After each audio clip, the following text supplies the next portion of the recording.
E aí galera, tudo bem? Bom, agora a gente vai dar continuidade no nosso curso sobre empreendedorismo e educação financeira e a aula de hoje vai se tratar sobre educação financeira. Para essa aula, vou botar logo, tá parecendo gente.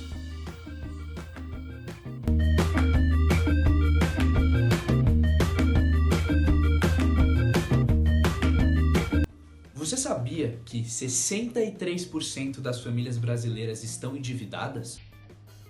Isso se dá porque as pessoas fazem uma má gestão quando se trata de dinheiro, sendo assim o maior causador do endividamento das mesmas. Sendo assim, qual é a importância da educação financeira? A educação financeira é importante pois ela te ajuda em alguns aspectos como fazer boas escolhas, controlar a vida financeira, consumir de forma consciente e pensar ao longo prazo para conseguir poupar e investir. Seguir esses pontos e utilizá-los é muito importante para construir uma rotina e se tornar financeiramente educado. Bom, a partir disso surgem alguns questionamentos, como por exemplo, o que é o dinheiro e quais são os seus significados? O dinheiro é um meio de troca com características contábeis, uma forma de acumular riquezas e um meio de representação social. O dinheiro apresenta a característica de desenvolvimento e estabilidade e, ao mesmo tempo que é um símbolo de felicidade e prazer, ele pode passar a imagem de um símbolo de sofrimento.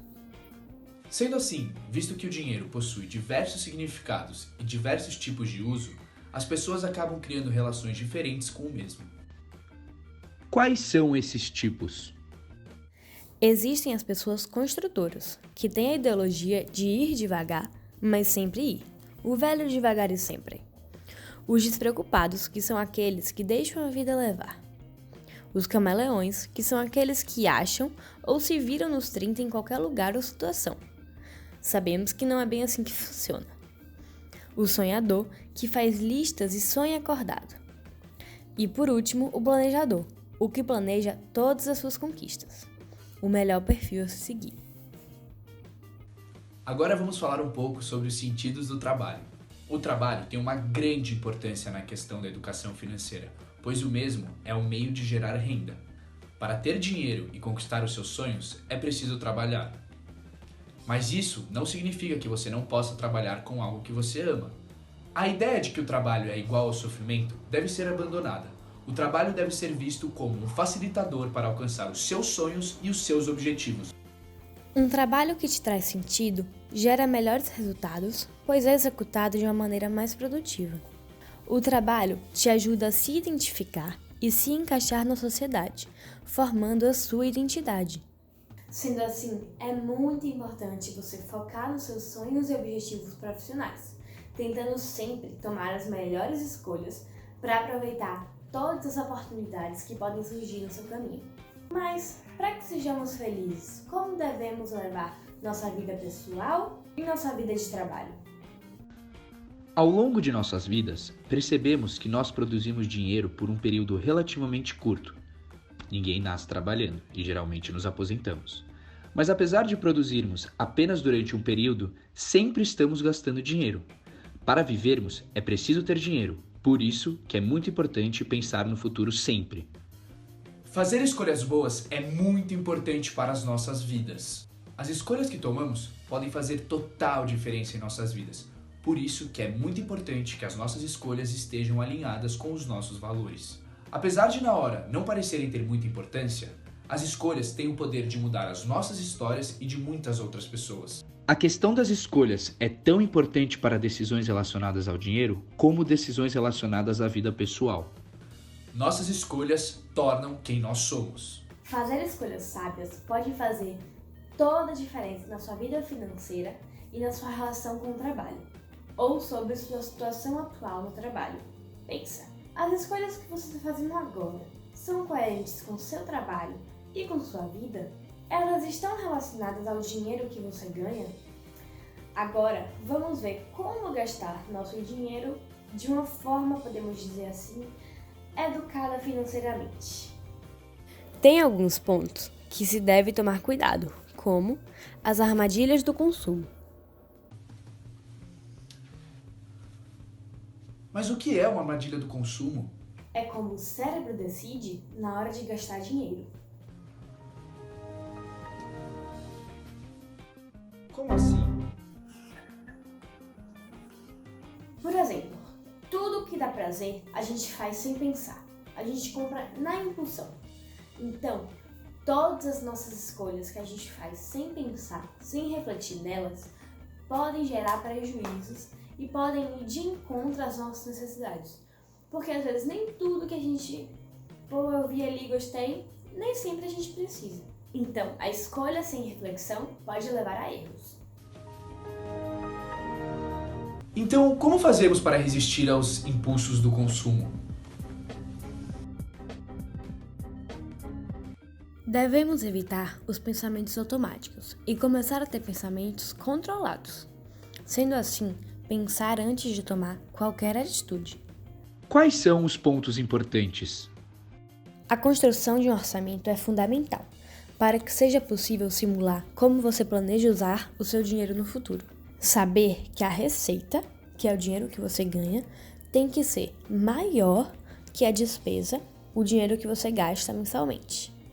Você sempre deve usar o seu orçamento como base para a tomada de decisões financeiras, para que assim você possa evitar a compra por impulso. Utilizando esses pontos e pensando antes de tomar qualquer decisão, você estará mudando o seu pensamento e o seu mindset em relação a decisões financeiras e de consumo. Mas não basta apenas corrigir o seu pensamento, é preciso se planejar. Por isso agora vamos falar um pouco sobre planejamento financeiro. Mas primeiro, o que é o planejamento financeiro? Basicamente, é um suporte que é utilizado para analisar sua situação financeira e é o melhor jeito para se organizar e atingir seus sonhos e objetivos.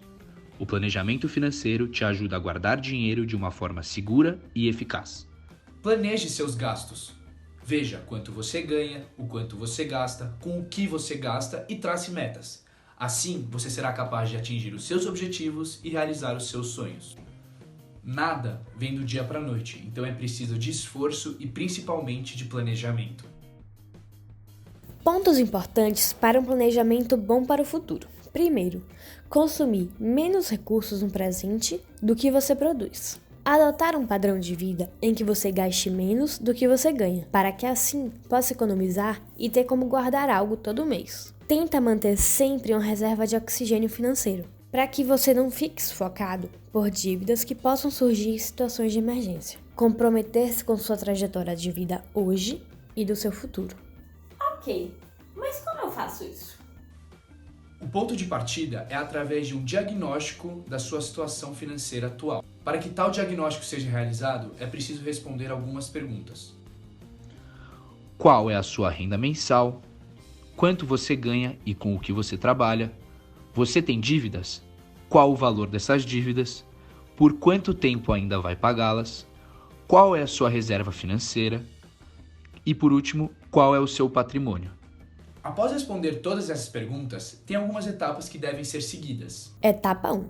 Controle financeiro. Saber e registrar todas as suas receitas e despesas, para ter maior controle de entrada e saída de seu dinheiro. Etapa 2. Construir o orçamento. Saber quanto você gasta e se planejar para tais gastos. Etapa 3.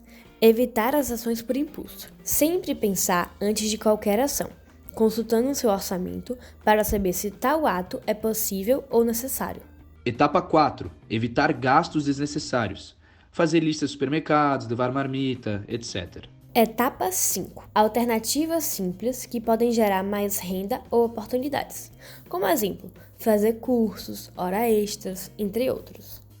Etapa 6. Evitar dívidas. Evitar a sensação que estamos trabalhando apenas para pagar as dívidas. Devemos trabalhar por prazer e para atingir os nossos objetivos, e não para apenas ficar pagando as mesmas. Etapa 7. Cuide do seu dinheiro. Poupe seu dinheiro, não gaste à toa e invista se possível.